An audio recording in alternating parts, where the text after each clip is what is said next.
vous avez parlé de deux choses alors. Nous avons constaté effectivement qu'il y a eu violation. Voilà qu'il y a des bombes qui ont été larguées à Bweremana il y a 2 jours, je crois que c'était avant-hier. Donc c'est une violation de la trêve. Selon l'information que nous avions, c'est que la trêve humanitaire avait été instaurée pour créer un couloir de façon à permettre aux humanitaires d'apporter l'aide humanitaire aux bénéficiaires. Bon, d'abord, il est vrai qu'avant même que la trêve ne soit violée, il n'y avait pas encore cette aide-là à ma connaissance.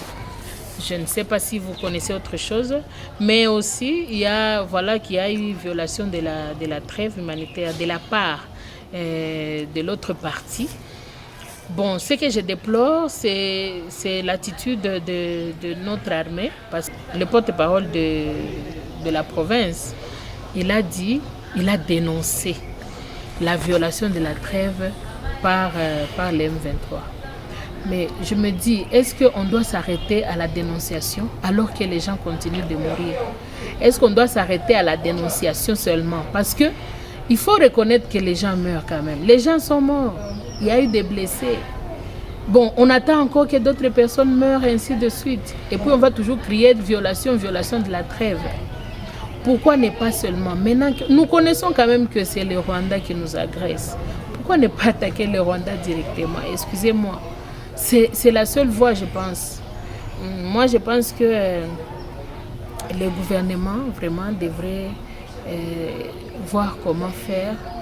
Connaissant le vrai agresseur, attaquons le vrai agresseur, agissons directement, allons à la source du problème. Ça, c'est mon point de vue par rapport au premier point. Le deuxième point, ça concerne l'insécurité dans la ville.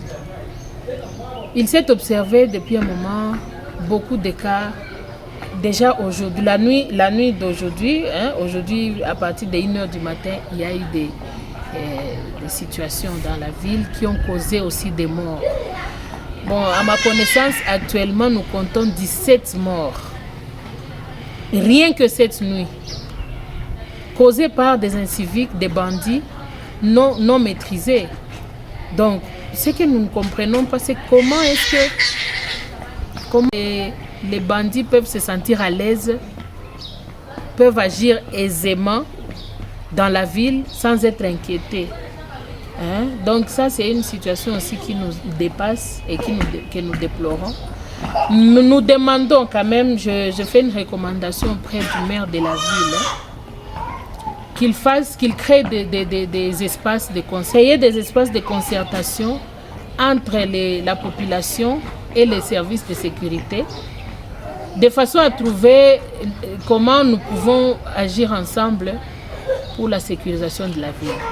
Dans ce cas, nous allons créer une certaine confiance entre la population et les services de sécurité.